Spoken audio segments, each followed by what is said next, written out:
Olá, gente amiga, gente boa, gente aí que tá ligado na internet e nas redes sociais, seja bem-vindo a mais um vídeo com Jefferson Noronha. Hoje o vídeo é especial, o vídeo tá muito legal. Eu preparei uma pesquisa que eu tô fazendo. Eu tô lendo o livro do Charles Darwin, né, Evolução da Espécie, perdão, A Origem da Espécie, e também estou fazendo uma leitura paralela no livro da TDI, do Designer Inteligente, do doutor e cientista Marcos Weber, e também estou com a Bíblia Sagrada aberta aqui. Eu queria fazer um confronto apologético com esse livro, né, o livro A Origem da Espécie, de Charles Darwin, que fala sobre o naturalismo, né, sobre a evolução da espécie, a macroevolução, e eu queria também ler sobre Jesus como Messias. Então é um confronto, né? Eu que gosto dessas três disciplinas acadêmicas, que é a teologia, a filosofia e a ciência. Então eu vou abordar, fazer um encontro das duas aqui, para a gente estar analisando, vendo aquilo que a gente tem aprendido na sociedade, na família, durante toda a nossa existência. E eu quero fazer uma pesquisa aqui, eu quero confrontar algumas literaturas para que a gente veja para que lado a gente possa estar andando, ou o lado, né, a gente se encontre, né, porque as pessoas às vezes professam tanta coisa, falam de tanta coisa, e às vezes a pessoa não sabe realmente qual é a visão de mundo que ela está dentro. Você está dentro de uma visão de mundo criacionista, ou você está dentro de uma visão de mundo naturalista. Eu queria ler aqui, que eu achei muito interessante, eu queria passar para vocês, amigos e amigas. Vai ser uma videoaula muito interessante, eu convido você a assistir e você vai ser ricamente abençoado, tá? Tá bom? Grandes nomes da ciência já admitiram essa dicotomia. Qual dicotomia? A dicotomia do criacionismo ou a dicotomia do naturalismo. Colin Peterson, Douglas Fukuyama, entre outros, são frequentemente citados por afirmarem que as únicas explicações possíveis para a vida são a evolução naturalista ou a criação especial.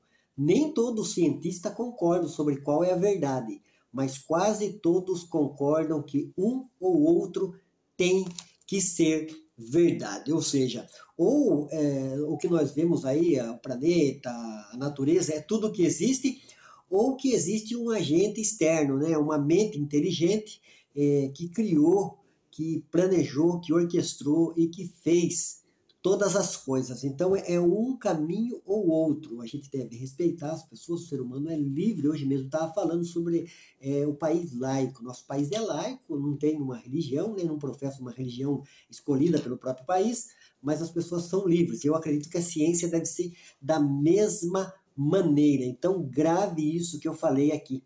Grandes nomes da ciência, como Colin Peterson, entre outros, são frequentemente citados por afirmarem que as únicas explicações possíveis para a vida são a evolução naturalista ou a criação especial. Nem todos os cientistas concordam sobre qual é a verdade, mas quase todos concordam que um ou outro tem que ser a verdade. Eu, como pesquisador, sempre falo, ou Deus existe, como os teístas cristãos falam, ou Deus não existe, como os ateus, a maioria dos gnósticos, dos céticos, falam na sociedade. Não tem como os dois serem verdade ao mesmo tempo. Um está certo e outro está errado, ou um está errado e outro está certo. Tá bom? Eu queria ler aqui, começar lendo, falar sobre o livro do Charles Darwin, A Origem das Espécies, na página 335. Essa é de 2017, acho que acredito que é a revisada, né, reeditada, publicado em 1859, A Origem das Espécies, de Charles Darwin, ficou conhecido como o livro que abalou o mundo. Sua primeira edição se esgotou logo no primeiro dia e o mesmo ocorreu com 6 versões posteriores. Até hoje, a teoria da evolução do naturalismo gera polêmica. Segundo Darwin, as espécies competem pela sobrevivência, as quais sobrevivem e dão origem à próxima geração, que por sua vez incorpora as variações naturais favoráveis e as repassa de maneira hereditária. Até sua morte, Darwin reescreveu incansavelmente sua teoria. Em cada uma das 6 edições foram incluídas novas pesquisas. Esta que está aqui na minha mão é que pode ser considerada a sua obra definitiva. Vamos ver se Charles Darwin foi coerente, o que ele falou tem coerência, tem consistência no meio acadêmico, no meio científico, no meio de pesquisa, né? Então eu vou ler aqui na página 335 dessa edição que eu estou, que é de 2017, que diz assim: deste modo, o número de elos intermediários e de transição entre todas as espécies vivas e extintas deve ter sido muito grande. Mas, vírgula, se esta teoria é verdadeira, seguramente viveram sobre a Terra. Vou repetir as palavras aqui de Charles Darwin. Deste modo, o número de elos intermediários e de transição entre todas as espécies vivas e extintas deve ter sido muito grande. Mas se essa teoria é verdadeira, seguramente viveram sobre a Terra. Eu li aqui o livro Origem das Espécies de Charles Darwin, que foi editado em 1859, né? E eu vou aqui para o livro do professor Marcus Weber, Fomos Planejados, um comentário do cientista Stephen Jay Gould, o famoso, a respeito disso, do que Charles Darwin falou aqui, que era para ter muitos elos, né, muito elos de transição, número de elos intermediários de transição entre todas as espécies vivas e extintas deveria ter sido muito grande. Será que isso aqui que o Charles Darwin falou, né, colocou no seu livro, é verdadeiro? Os elos intermediários a respeito da macroevolução? Eu vou ler aqui um comentário dentro do livro do Marcus Weber, na página 65, do paleontólogo e biólogo Stephen Jay Gould. O famoso paleontólogo e biólogo evolucionista norte-americano, historiador e divulgador da ciência, lança sérias dúvidas sobre a evolução, ao questionar o registro fóssil como a prova do gradualismo darwinista. No seu livro O Polegar do Panda, o famoso trecho, vamos ver o que o Stephen Jay Gould falou no seu livro, né, O Polegar do Panda, neste trecho. A extrema raridade de formas transicionais no registro fóssil persiste como um negócio secreto da paleontologia. As árvores genealógicas que adornam nossos livros-textos têm dados somente nas extremidades e nódulos de seus galhos. O resto é inferência, por mais que razoável, não é evidência dos fósseis. Eu não quero de nenhuma maneira impugnar a validade potencial do gradualismo. Eu somente quero destacar que isso nunca foi visto nas rochas. E Gould vai além. A história da maioria dos fósseis das espécies inclui duas características inconsistentes com o gradualismo. Primeiro, êxtase. A maioria das espécies não exibe mudança direcional durante a sua existência na Terra. Elas aparecem no registro fóssil em uma forma muito semelhante àquela que tinham quando desapareceram.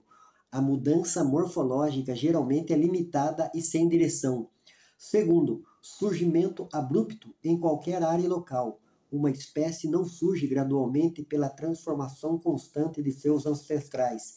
Ela aparece de uma só vez e plenamente formada. Essas foram as palavras do Stephen Jay Gould no seu livro O Polegar do Panda, que o Marcus Weber registrou aqui no seu livro Fomos Planejados, na página 65. Ele colheu algumas informações de pessoas não só que defendem a TDI, como pessoas também cientistas, né, no meio acadêmico, que têm refutado a teoria darwinista, o livro A Origem da Espécie. Eu vou ler também na outra página, na página 66, o comentário do Michael Dalton. O Michael Dalton, que é bioquímico e médico britânico, até então desconhecido. Ele publica um livro que torna um marco de dissidência antidarwinista, Evolução, uma teoria em crise, em que ele afirma: nenhum dos dois axiomas fundamentais da teoria macroevolucionista de Darwin, o conceito de continuidade na natureza e a crença de que todo designer adaptativo da vida resultou de um processo cego aleatório, foi validado por uma única descoberta empírica ou avanço científico desde 1859. Então eu poderia ler mais, eu tenho conteúdo aqui, eu tenho literatura, mas só esses dois comentários aqui já está refutando aquilo que Darwin escreveu no seu livro, falando da macroevolução, falando, né, dos elos intermediários que até agora a gente não viu, né? Tem os que estão aí, que o pessoal evolucionista tem colocado, mas descobrimos que todo, né? O homem de Pitindal, o homem de Nebraska, o Homo da Lede e tantos outros, a Lucy, tem sido refutado como fraude. Então Darwin falou que ia ter muitos, né, no comentário dele aqui, ia ter muitos elos de transição, mas nós vemos pelo comentário aqui do Stephen Jay Gould, o paleontólogo e biólogo, ele é evolucionista, isso que é muito importante, e pesa a sua palavra. Então nós vemos que o Darwin foi totalmente, eu não estou refutando todo o livro do Darwin, porque ele fala também sobre a microevolução e a variação, que são coisas que nós, como criacionistas, acreditamos. Nós apenas estamos refutando a ideia da macroevolução, que tem virado uma cosmovisão aí na sociedade, nas faculdades, e a gente que pesquisa, que está procurando as evidências, os fatos, não tem visto. Então, o que Darwin falou aqui não corresponde aos fatos, né? O próprio evolucionista aqui, biólogo, paleontólogo, Stephen Jay Gould, o refuta dentro dessa ideia aqui de elos intermediários e de fósseis, né, de transição. O livro do Michael Delton se chama Evolução, uma teoria em crise. E ele afirma: nenhum dos dois axiomas fundamentais da teoria macroevolutiva de Darwin, o conceito de continuidade na natureza e a crença de que todo designer adaptativo da vida resultou de um processo cego aleatório, foi validado por uma única descoberta empírica ou avanço científico desde 1859. Então foi essa primeira parte aqui que eu falei a respeito da macroevolução, né, do livro A Origem da Espécie de Darwin, que foi totalmente, e continuará sendo incoerente com aquilo que o campo de pesquisa, independente da visão de mundo, se é criacionista, se é naturalista, tem procurado dentro de uma ciência laica. Eu gostaria de ler agora, passar a segunda parte, né? A segunda parte eu vou estar falando a respeito da Bíblia e de Jesus, porque esse vídeo é o confronto dos escritos de Darwin sendo refutado, desmentindo aqui à luz da própria ciência, né? Através do livro do Marcus Eberlin, através do comentário do Stephen Jay Gould e também do comentário do Michael Delton. Ambos cientistas, Marcus Eberlin, Stephen Jay Gould e também Michael Delton. 3 cientistas refutando a tese e o pensamento da macroevolução. Segunda parte, então, Jesus foi o Messias anunciado? É uma pergunta minha, como pesquisador, para você, meu amigo, para você, minha amiga, que está aí assistindo, né, essa colocação que eu estou fazendo hoje no vídeo meu, a respeito das duas literaturas, a Bíblia Sagrada e o livro A Origem da Espécie. Jesus foi o Messias anunciado? O Messias descenderia de Eva. Gênesis capítulo 3, versículo 16. O Messias, ele viria da tribo de Judá. Gênesis capítulo 49, versículo 10. O Messias ia vir da família de Davi, segundo Samuel, capítulo 7, versículo 14. Nasceria de uma virgem, Isaías, capítulo 7, versículo 14. Ele nasceria em Belém, Miqueias, capítulo 5, versículo 2. Ele entraria em Jerusalém montado num jumento, Zacarias, capítulo 9, versículo 9. Seria traído por um amigo, Salmo 41, versículo 9. Ele morreria com os ímpios, mas seria enterrado com os ricos, Isaías, capítulo 53, versículo 9, versículo 12. Nenhum dos seus ossos seria quebrado. Salmo 34, versículo 20. Durante uma morte violenta em que as suas mãos e pés seriam transpassados. Salmo 22, versículo 16. Ele chamaria Deus. Salmo 22, versículo 1. Durante sua morte, aqueles que estiveram acompanhando esse momento dividiriam as suas roupas. Salmo 22, versículo 18. Ele viria para salvar tanto gentios quanto judeus. Isaías capítulo 49, versículo 6. Ele ressuscitaria dos mortos. Salmo 16, versículo 10. E daí? Jesus, como diz a Bíblia, como narra as Escrituras, o próprio Cristo falou em João capítulo 5, versículo 39, examinais as Escrituras, para você saber que nela você tem a vida eterna, e são elas que de mim testificam. Então fica aí o desafio, né, para o pessoal que gosta da teoria da evolução, que pesquisa o naturalismo filosófico, né, e para o pessoal também que estuda a teologia, o teísmo cristão. Jesus, ele é o Messias, ele foi o Messias, ele cumpriu tudo que estava escrito a respeito dele, embora tudo que eu li aqui, eu dei base bíblica para você conferir aí, né, na sua casa. Jesus o Messias. Portanto, a resposta é sim, Jesus foi o Messias anunciado, mas as profecias dizem mais do que isso sobre ele. Ele compartilhou da natureza divina como filho de Deus, Salmo 2, versículo 7, e da natureza humana como filho do homem, Gênesis 3,16. Como servo sofredor, ele cumpriu o destino de Israel ao obedecer aos justos padrões da lei de Moisés, Isaías capítulo 49, do versículo 1 ao 3. Ele estabeleceu um novo concerto de Deus com a humanidade, Jeremias capítulo 31, do versículo 31 ao 34. Também Mateus 26, 28. Ele é o destino e o ponto focal da história, Colossenses capítulo 1, versículo 16. Nós aguardamos o seu retorno para o estabelecimento da justiça e da retidão no reino do milênio. Malaquias capítulo 4, versículo 1 ao 3, Apocalipse 19, 11 e também Apocalipse 20, 14. Diante disso que eu acabei de falar, eu poderia narrar muitas coisas a respeito da Bíblia Sagrada, porque sou formado bacharel em teologia e sou cristão praticante também. Eu só estou fazendo essa comparação aqui da Bíblia Sagrada, do que está narrado, escrito como história, como profecia, e o que tem se cumprido em nossa vida, na história, no mundo. Então, para a gente confrontar esses pensamentos, antes de eu ser criacionista, antes de eu ser naturalista, eu devo observar os fatos e a evidência, e não colocar a minha volição, seja a minha vontade. Eu quero ser naturalista porque eu acredito em tudo que está aí, eu acredito no céu, nas estrelas, no mar, nas montanhas, nos animais, nos seres vivos, no homem, na mulher, porque é o que eu enxergo. Então eu sou naturalista, né? Eu acredito só naquilo que eu enxergo, espaço, tempo e matéria. Eu sou cristão, eu sou teísta porque eu acredito num Deus por trás, numa mente inteligente que planejou, que orquestrou tudo que está aí. Eu vejo coerência, né? Como criacionista cristão, creio numa criação especial, creio num Deus todo-poderoso, como está escrito em Gênesis, no capítulo 1, que no princípio criou Deus os céus e a terra. Então você tem todo o direito, você é livre pensador. O que a gente tem que fazer é colocar os fatos e evidências, fazer que nem Platão falou, eu sigo as evidências até onde ela me levar. Nós vemos que nos escritos de Darwin, aqui no livro A Origem da Espécie, não houve coerência, não houve consistência e não houve evidência. O que Charles Darwin falou aqui, nós vemos que foi refutado por evolucionista. Stephen Jay Gould é um paleontólogo e um biólogo, e ele deixou bem claro que os elos de transição,